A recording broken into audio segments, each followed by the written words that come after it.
Assalamualaikum warahmatullahi wabarakatuh. Pada kali ini saya akan menjelaskan pembahasan mengenai soal ujian akhir semester untuk mata kuliah akuntansi EMKM untuk kelas A. Di mana untuk pembahasannya pada kali ini yaitu kita mulai dari soal 1. Jadi sebelumnya kepada teman-teman diharapkan untuk membuka soal terlebih dahulu untuk memudahkan memahami pembahasan pada kali ini. Baik, di soal 1, yaitu pada tanggal 2 Januari 2016, PT Nayara membeli sebuah mesin dengan perincian, yaitu 1, harga beli Rp75 juta, kemudian ongkos angkut Rp2.500.000, asuransi pengangkutan mesin Rp3 juta, potongan harga yang diberikan penjual Rp1.500.000, kemudian ada pajak pertambahan nilai Rp7.500.000, ada biaya pemasangan dan percobaan Rp3 juta, dan biaya perbaikan karena kekurang hati-hatian karyawan PT Abadi sebesar Rp1 juta. Kemudian ada informasi, yaitu mesin tersebut diperkirakan mempunyai umur atau manfaat ekonomis selama 5 tahun dengan nilai residu diperkirakan Rp7 juta. Pada soal nomor 1, untuk permintaan pertama, yaitu katanya hitunglah harga perolehan mesin, di mana untuk mencari jawaban dari harga perolehan mesin sendiri, yaitu dari informasi yang ada, dari harga beli, sampai ke bagian biaya pemasangan dan percobaan, itu semuanya dijumlahkan. Di mana dari awal yaitu harga beli sebesar Rp75 juta, ditambahkan dengan ongkos angkut Rp2.500.000, kemudian ditambahkan dengan asuransi pengangkutan mesin Rp3 juta, dan dikurangi dengan potongan harga yang diberikan penjual sebesar Rp1.500.000, kemudian ditambah pajak pertambahan nilai Rp7.500.000, dan terakhir yaitu ditambahkan dengan biaya pemasangan dan percobaan sebesar Rp3 juta, maka total dari harga perolehan mesinnya sendiri yaitu sebesar Rp89.500.000. Kenapa pada biaya perbaikan karena kekurang hati-hatian karena PT Abadi itu tidak ditambahkan sebagai penambah pada harga perolehan mesin? Itu karena biaya perbaikan itu dikategorikan sebagai biaya terpisah dari biaya-biaya yang termasuk dalam harga perolehan aset tetap. Jadi tidak usah dimasukkan. Kemudian masuk ke dalam permintaan kedua pada soal 1, yaitu katanya, buatlah tabel penyusutan mesin dengan metode penyusutan garis lurus. Sebelum kita membuat tabelnya sendiri, pertama-tama kita harus tahu dulu berapa sih penyusutan di setiap tahunnya pada mesin yang ada di PT Nayara. Yaitu dengan perhitungannya sendiri, yaitu penyusutan itu sama dengan harga perolehan dikurangi dengan nilai residu dibagi dengan umur ekonomis, di mana harga perolehannya kita tahu yaitu sebesar Rp89.500.000 dikurangi dengan nilai residu yang ada di informasi soal yaitu sebesar Rp7 juta. Kemudian baru kita bagi dengan 5 tahun, maka hasil dari penyusutan per tahunnya adalah Rp16.500.000. Setelah kita mengetahui penyusutan selama per tahunnya berapa, barulah kita buat tabel penyusutan metode garis lurusnya dengan informasi-informasi sebagai berikut, yaitu ada kolom untuk nomor, periode, beban penyusutan, akumulasi penyusutan, dan nilai buku. Untuk periodenya sendiri, itu dari nomor 1 dimulai dengan periode awal di mana mesinnya dibeli, yaitu 2016, kemudian 2017, 2018, 2019, sampai 2020, jadi total adalah selama 5 tahun. Dengan beban penyusutannya sendiri, yaitu nominalnya sama, Rp16.500.000 sesuai dengan apa yang sudah kita hitung. Sedangkan untuk akumulasi penyusutannya, yaitu pada tahun pertama itu diisi dengan beban penyusutan di tahun pertama sama, yaitu Rp16.500.000. Kemudian di tahun kedua, yaitu dari Rp16.500.000 ditambahkan lagi dengan beban penyusutan di tahun kedua, yaitu Rp16.500.000, maka total akumulasinya Rp33 juta. Kemudian lakukan hal yang sama pada tahun ketiga, keempat, dan kelima, hingga nanti akumulasi penyusutannya dapat diketahui yaitu sebesar Rp82.500.000. Sedangkan untuk nilai buku, itu tuliskan dulu harga perolehan dari aset tetapnya atau mesin di sini, yaitu harga perolehannya Rp89.500.000, kemudian dikurangi dengan beban penyusutan setiap tahunnya, di mana per tahun pertama itu Rp16.500.000, maka nanti dapat diketahui pada akhir tahun pertama nilai bukunya adalah Rp73 juta, kemudian pada tahun kedua setelah dikurangi beban penyusutan yang lagi dapat diketahui yaitu Rp56.500.000, sampai pada tahun kelima lakukan hal yang sama, maka dapat diketahui nilai buku di akhirnya adalah Rp7 juta, di mana di sini nominalnya sama dengan nilai residu atau nilai sisa. Baik, kemudian masuk ke pembahasan permintaan ketiga pada soal 1, yaitu katanya seandainya pada tanggal 3 Juli 2016 mesin tersebut dihentikan pemakaiannya dan laku dijual seharga 35 juta rupiah, maka kita diminta untuk membuat perhitungannya. Di mana untuk soal 3 dan soal 4 ini saling berkaitan, yaitu pada soal 4 kita diminta membuat jurnalnya beserta perhitungannya. Di sini akan saya jabarkan untuk perhitungannya sendiri, di mana untuk membuat jurnalnya kita harus tahu dulu perhitungannya itu bagaimana. Dimulai dari kita menghitung akumulasi penyusutannya, yaitu pada permintaan sebelumnya kita sudah tahu bahwa beban penyusutan per tahunnya itu adalah 16.500.000 dan mesin di sini itu dibelinya pada awal tahun 2016 yaitu tanggal 2 Juli. Mohon maaf, pada tanggal 2 Januari. Di sini ternyata diketahui pada tanggal 3 Juli mesin tersebut dihentikan pemakaiannya. Jadi untuk menghitung berapa bulan mesin sudah terpakai itu dihitung dari awal pembelian yaitu bulan Januari, Februari, Maret, April, Mei, dan Juni, yaitu selama 6 bulan. Kenapa bulan Juli tidak dihitung? Untuk aset tetap, itu baru dikatakan atau baru dihitung 1 bulan apabila sudah memasuki tanggal 15. Sedangkan di sini, aset tetap atau mesin itu dihentikan pemakaiannya pada tanggal 3 Juli 2016. Jadi belum dihitung 1 bulan, sehingga untuk perhitungan pemakaiannya sendiri itu tercatat sampai bulan Juni saja, yaitu selama 6 bulan. Kemudian untuk perhitungannya, yaitu 16.500.000 beban penyusutan selama setahun itu dikalikan 6 dibagi 12. Maka hasilnya untuk akumulasi penyusutan selama tahun 2016 per 6 bulan yaitu 8.250.000. Kemudian untuk mengetahui nilai buku atau nilai sisa dari aset tetap atau mesin tersebut, yaitu harga perolehan sebesar 89.500.000 kita kurang dengan perhitungan akumulasinya tadi, atau beban penyusutannya itu sebesar 8.350.000, maka hasil nilai bukunya adalah 81.250.000. Kemudian lanjut, kita harus mencari juga berapa laba atau rugi penjualannya, di mana pada awal-awal dari informasi yang ada itu diketahui katanya mesin dijual atau laku sebesar 35 juta rupiah dengan asumsi mesin tersebut dijual tunai, maka otomatis di sini 35 juta rupiah dikategorikan sebagai kas bertambah karena mesin dijual secara tunai dan kas langsung bertambah. Untuk perhitungan laba rugi penjualannya sendiri yaitu harga penjualan dikurang dengan, mohon maaf, ini ada kesalahan, yaitu di sini harga perolehan dikurang dengan nilai penjualannya. Di mana harga perolehannya sendiri yaitu 81.250.000 dikurang dengan nilai penjualannya itu 35 juta, maka dapat diketahui hasilnya adalah 46.250.000. Untuk mengetahui apakah ini kategorinya laba atau rugi, maka bisa dilihat di mana di sini harga perolehan nilai bukunya adalah tersisa 81.250.000 dan mesin tersebut dijual seharga nilai penjualan 35 juta, maka dapat diketahui kalau ini adalah rugi. Mohon maaf, ada kesalahan penulisan. Maka dapat diketahui ruginya sendiri yaitu adalah 46.250.000.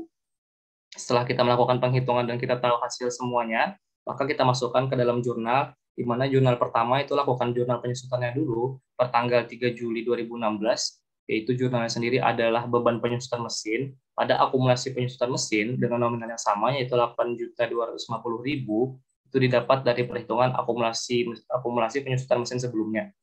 Kemudian untuk jurnal penjualan mesinnya yaitu per tanggal yang sama 3 Juli 2016 masukkan di bagian debit yaitu kas sebesar 35 juta itu didapat pada berapa harga mesin tersebut aku dijual yaitu 35 juta rupiah.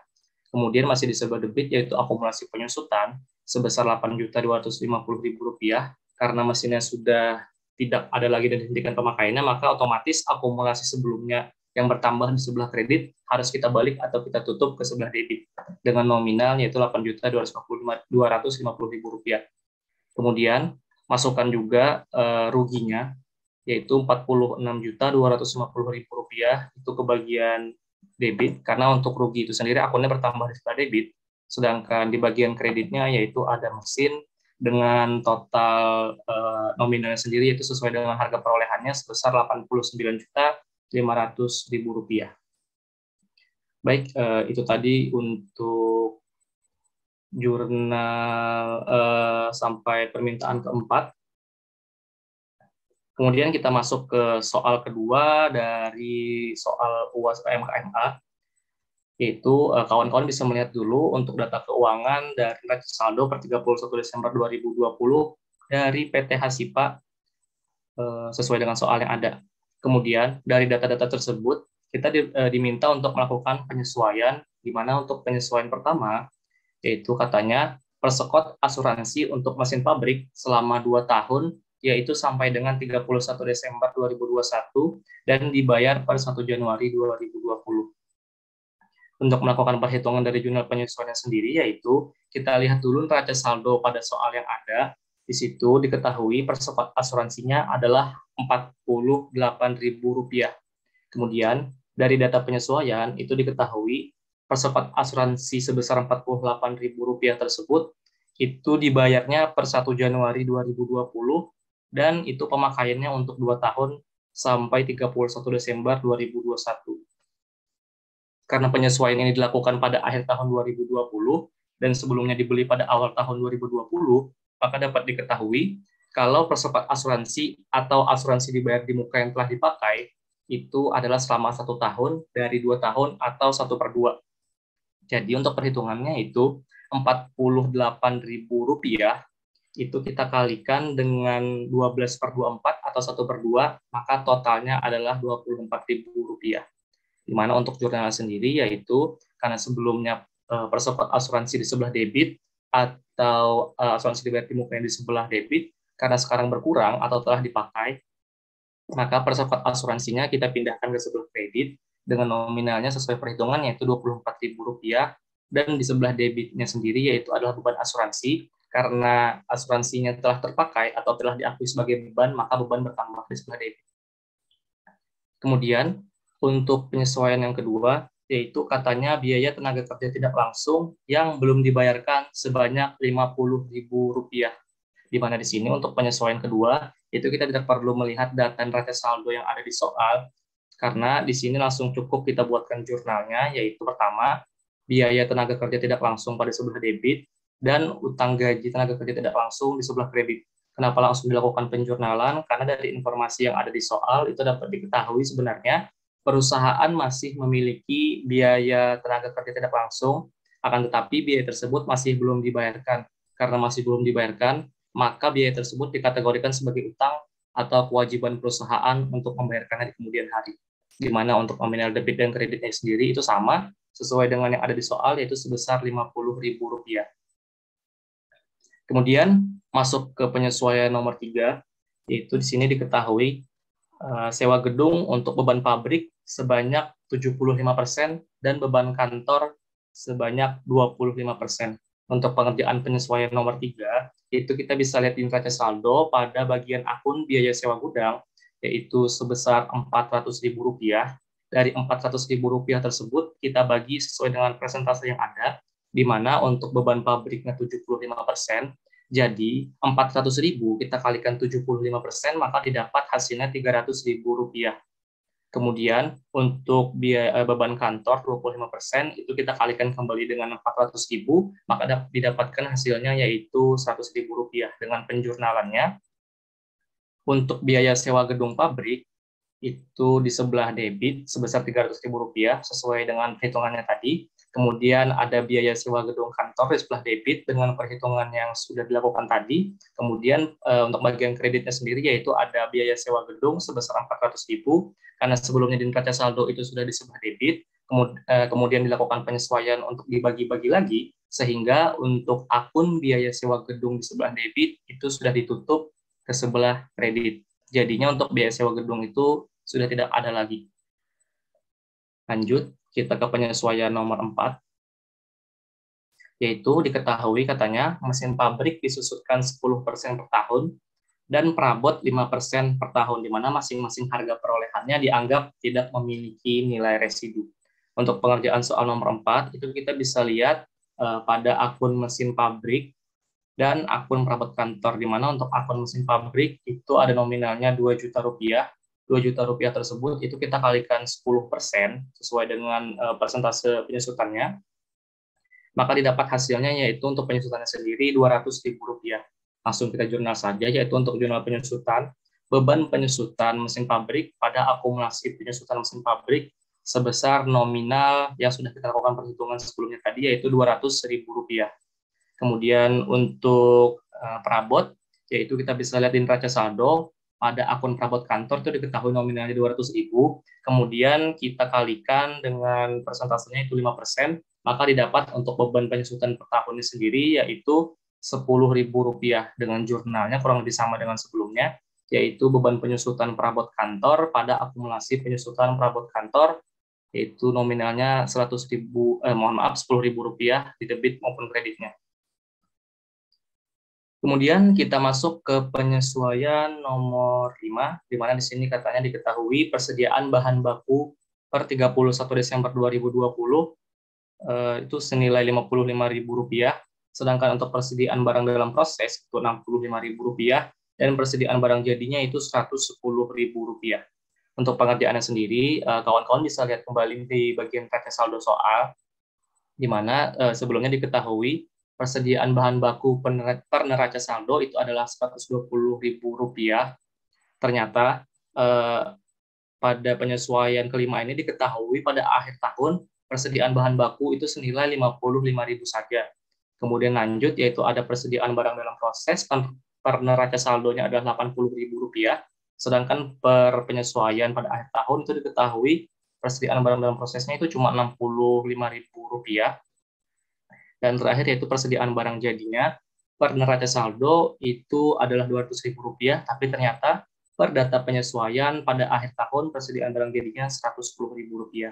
Untuk penjurnalannya sendiri, pertama, ambil akun-akun persediaan dari mulai persediaan bahan baku dan persediaan barang dalam proses, itu nominalnya sesuaikan dengan yang ada di neraca saldo, di mana yang sebelumnya itu di sebelah debit, itu kita balik atau kita tutup ke sebelah kredit, dengan nominal yang sama yang ada di neraca saldo, yaitu tadi persediaan bahan bakunya 120.000 dan persediaan barang dalam prosesnya 80.000, di mana setelah dibalik, maka untuk penyesuaian jurnalnya kita harus memerlukan akun ikhtisar biaya produksi di sebelah debitnya. Kenapa menggunakan akun ikhtisar biaya produksi? Karena untuk persediaan bahan baku dan persediaan barang dalam proses ini langsung mempengaruhi ke bagian kegiatan produksi perusahaan. Maka yang digunakan adalah ikhtisar biaya produksinya.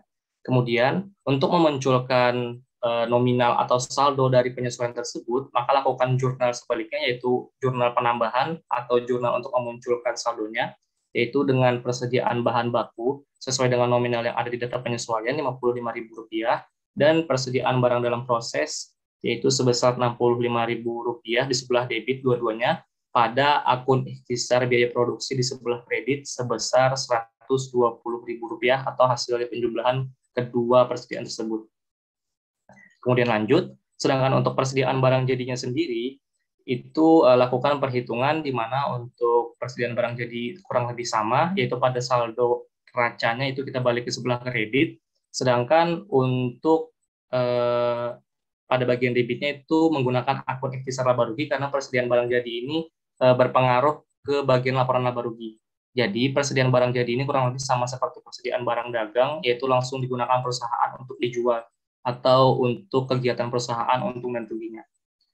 Untuk menyesuaikan data penyesuaiannya, maka lakukan penjurnalan untuk memunculkan akun persediaan barang jadi yang baru, di mana jurnalnya sendiri yaitu persediaan barang jadi sebelah debit dengan nominal sesuai data penyesuaian pada ikhtisar laba rugi di sebelah kredit sesuai dengan nominal yang sama, itu Rp110.000.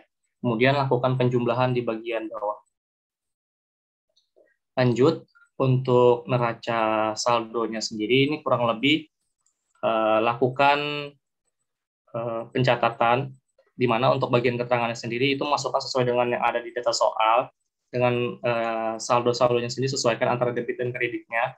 Kemudian untuk bagian kolom penyesuaian itu masukkan sesuai dengan data-data yang ada di bagian jurnal penyesuaian sebelumnya, di mana apabila ada akun yang belum ada di neraca saldo sebelumnya, itu maka lakukan pemunculan akun. Seperti misalnya biaya asuransi, utang gaji tenaga kerja tidak langsung, biaya sewa gedung pabrik, biaya sewa gedung kantor, beban penyusutan mesin pabrik, beban penyusutan perabot kantor, ikhtisar biaya produksi, dan ikhtisar laba rugi. Jadi cukup masukkan saja semuanya ke bagian penyesuaian.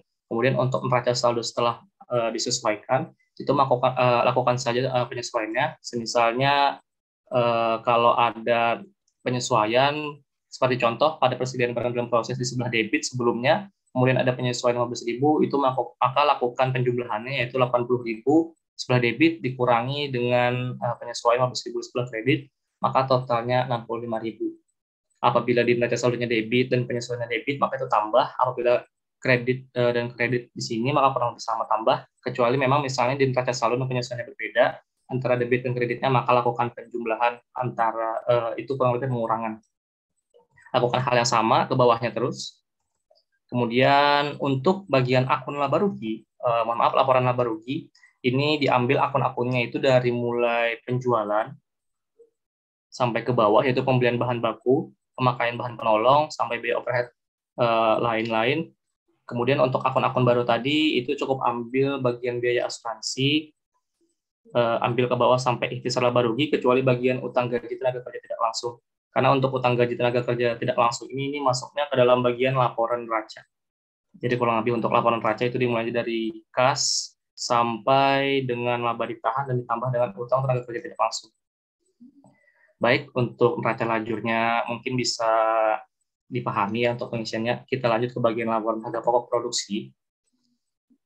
Untuk laporan harga pokok produksinya sendiri, itu pengerjaannya, kita bisa lihat di sini paling atas itu diisi dengan perhitungan dari persediaan barang dalam proses awal, itu sebesar 80.000, itu bisa dilihat pada neraca saldo soal. Kemudian kita lakukan untuk perhitungan pemakaian bahan bakunya, di mana persediaan bahan baku awal dari neraca soal itu ada Rp120.000, ditambah dengan pembelian bahan baku sesuai dengan neraca saldonya juga, yaitu sebesar Rp1.500.000, maka total pemakaian bahan bakunya itu adalah untuk total dari persediaan yang tersedia, itu totalnya Rp1.620.000. Kemudian Rp1.620.000 tersebut kita kurangkan dengan persediaan bahan baku akhir sebesar Rp55.000, maka total pemakaian bahan bakunya adalah sebesar Rp1.565.000. Kemudian di bawah dari total pemakaian bahan baku itu kita masukkan biaya tenaga kerja langsung sebesar nominal yang sama dengan yang ada di neraca saldo, yaitu sebesar Rp1.000.000.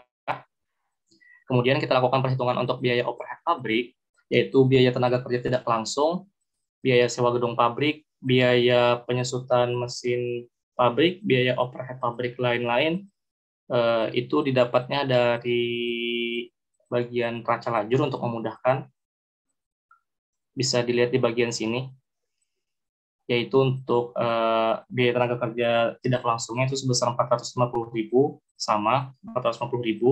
Kemudian untuk biaya sewa gedung pabrik, itu bisa dilihat di bagian sini, biaya sewa gedung pabrik sebesar Rp300.000. Kemudian biaya penyusutan mesin pabrik, itu kita bisa lihat juga di neraca lajur, biaya penyusutan mesin pabriknya, yaitu sebesar Rp200.000. Sedangkan untuk biaya overhead lain-lainnya Rp100.000, ini kurang lebih sama dengan yang ada di neraca saldo. Jadi mungkin untuk memudahkan bagi kawan-kawan juga, apa sih biaya overhead pabrik itu? Jadi biaya overhead pabrik itu adalah biaya-biaya secara tidak langsung yang mempengaruhi kegiatan produksi, seperti yang ada di sini. Misalnya biaya sewa gedung pabrik, penyusutan aset pabrik, dan biaya tenaga kerja tidak langsung. Sedangkan kalau pembiayaannya itu mempengaruhi langsung kegiatan produksi, maka itu disebutnya dengan biaya tenaga kerja langsung. Misalnya itu adalah gaji karyawan produksi, maka itu dikategorikan sebagai biaya tenaga kerja langsung, bukan biaya overhead pabrik. Lakukan penjumlahan dari semua biaya overhead pabrik tadi, maka dapat diketahui jumlah biaya overhead pabriknya itu Rp1.050.000. Dengan total begini, maka kita bisa ketahui untuk total pemakaian bahan baku, kemudian ditambah dengan biaya tenaga kerja langsung, ditambah lagi dengan jumlah biaya operasional pabrik, maka dapat diketahui jumlah biaya produksinya adalah 3.615.000. Jadi untuk rumus jumlah biaya produksi, yaitu total pemakaian bahan baku ditambah dengan biaya tenaga kerja langsung ditambah dengan jumlah biaya operasional pabrik. Maka hasilnya adalah Rp3.615.000. Kemudian masukkan akun persediaan barang dalam proses per 1 Januari 2020, yaitu yang sebesar 80.000 tadi. Kita kurangi jumlah biaya produksinya dengan persediaan barang dalam proses awal. Jadi itu kurang lebih, mohon maaf, bukan dikurang tapi ditambah. Jadi jumlah biaya produksi ditambah dengan persediaan barang dalam proses awal, itu totalnya ada jumlah barang dalam proses akhir yaitu Rp3.695.000. Kemudian kita kurangi dengan persediaan barang dalam proses per 31 Januari 2020, maka dapat diketahui harga pokok produksinya adalah Rp3.630.000. Kemudian untuk laporan laba ruginya, itu masukkan saja akun penjualan. Mungkin untuk mempermudahnya, kalian bisa lihat di neraca lajur bagian laba rugi. Jadi masukkan akun penjualan dulu sebesar Rp5 juta. Kemudian masuk ke harga pokok penjualannya. Untuk harga pokok penjualannya, itu untuk persediaan produknya di awal, itu bisa dilihat di neraca saldo atau di neraca lajur untuk memudahkan. Di bagian neraca, nah, ini untuk bagian persediaan barang jadi awalnya yaitu 200.000 pada bagian neraca saldo. Kemudian harga pokok produksi sesuai dengan perhitungan kita sebelumnya, yaitu harga pokok produksinya Rp3.630.000. Tambahkan persediaan produk jadi awal dan harga pokok produksi, maka akan diketahui barang jadi yang tersedia untuk dijual, yaitu sebesar Rp3.830.000. Kemudian dari barang yang tersedia tersebut, kita kurangi dengan persediaan produk jadi akhir, yaitu Rp110.000. Itu diketahui dari neraca saldo setelah disesuaikan, bahwa persediaan barang jadinya yaitu sebesar Rp110.000. Setelah dikurangkan antara barang yang tersedia untuk dijual dan persediaan produk jadi akhir, maka dapat diketahui di bagian sini totalnya ada Rp3.720.000. Kemudian penjualan dikurangi dengan total tersebut, maka hasilnya adalah Rp1.280.000, yaitu gross profit atau laba kotornya. Kemudian kita lakukan untuk perhitungan biaya-biaya usaha, yaitu ada biaya pemakaian bahan penolong sebesar Rp100.000, biaya asuransi Rp24.000, biaya sewa gedung karena sudah kita lakukan penyesuaian jadi 0, kemudian ada biaya sewa gedung kantor Rp100.000, dan biaya administrasi kantor Rp200.000, kemudian ada beban penyusutan perabot kantor Rp10.000, maka di sini total biaya usahanya adalah Rp434.000. Untuk bagian biaya usaha sini, ini biaya-biaya yang sebelumnya tidak kita masukkan di bagian biaya-biaya harga produksi seperti biaya tenaga kerja langsung dan biaya operasional pabrik. Jadi untuk bagian biaya usaha itu selain dari yang ada di laporan harga pokok produksi dengan total biaya usahanya Rp434.000. Kemudian dari gross profit atau laba kotor sebesar Rp1.280.000 dikurangi dengan total biaya usahanya yaitu Rp434.000, dapat diketahui net profit atau laba bersihnya adalah Rp846.000. Kemudian untuk permintaan terakhir dari soal 2 sendiri, yaitu kita diminta untuk membuat laporan posisi keuangan atau neraca. Dengan susunannya, yaitu di sebelah kiri, kita lakukan pencatatan untuk aset, yaitu pertama aset lancar, ada kas sebesar Rp100.000. Untuk memudahkan teman-teman, mungkin teman-teman bisa melihat untuk pengisian sendiri ini di bagian neraca lajur ya. Jadi mungkin untuk memudahkan pengisian nominal-nominal saldonya. Kita kembali, jadi tadi di sini kas Rp100.000, kemudian persediaan bahan baku Rp55.000, kemudian ada persediaan barang dalam proses Rp65.000, dan ada persediaan barang jadi Rp110.000, kemudian ada persekot asuransi Rp24.000, sedangkan sewa dibayar di mukanya ini 0, jadi tidak usah dilakukan perhitungan. Di sini total untuk aset lancarnya setelah dilakukan perhitungan semuanya ditambahkan, maka totalnya Rp354.000. Sedangkan untuk aset tetap, itu ada mesin pabrik Rp2 juta, kemudian ada akumulasi penyusutan mesin pabrik Rp300.000, kemudian ada perabot kantor Rp200.000, dan akumulasi penyusutan perabot kantor Rp50.000. Di mana untuk aset tetapnya sendiri, yaitu akumulasi di sini berfungsi sebagai pengurang, jadi mesin pabrik dikurangi dengan akumulasi penyusutan mesin pabrik, ditambah dengan perabot kantor, dan dikurangi akumulasi penyusutan perabot kantor, maka totalnya adalah Rp1.850.000. Jadi total aset lancar ditambah dengan aset tetap, itu maka akan diketahui total asetnya yaitu Rp2.204.000. Sedangkan untuk di kolom sebelah kanan, yaitu untuk liabilitas dan ekuitas, di sini kita ketahui tadi sebelumnya, untuk bagian liabilitas sendiri itu ada utang gaji tenaga kerja tidak langsung, yaitu sebesar Rp50.000, bisa dilihat di bagian terakhir lagi. Di sini diketahui Rp50.000 untuk akun utang gaji tenaga kerja tidak langsung. Jadi untuk liabilitasnya sendiri yaitu cuma satu, yaitu utang gaji tenaga kerja tidak langsung tadi. Kemudian untuk ekuitasnya, yaitu modal saham Rp1.000.000, laba ditahan Rp308.000, dan di bagian bawahnya kita tambahkan akun laba bersih sesuai dengan yang ada di laporan laba rugi, yaitu laba bersihnya Rp846.000, termasuk ke sebelah sini. Maka dapat diketahui total dari total liabilitas dan ekuitas sendiri itu adalah Rp2.204.000, di mana totalnya sendiri sama dengan total yang ada di aset. Mungkin sekian untuk pembahasan dari soal MKM kelas A. Mohon maaf apabila ada kesalahan. Semoga teman-teman yang menyimak pembahasan pada soal kali ini bisa mendapatkan kelancaran untuk ujiannya dan hasilnya dibaguskan. Terima kasih.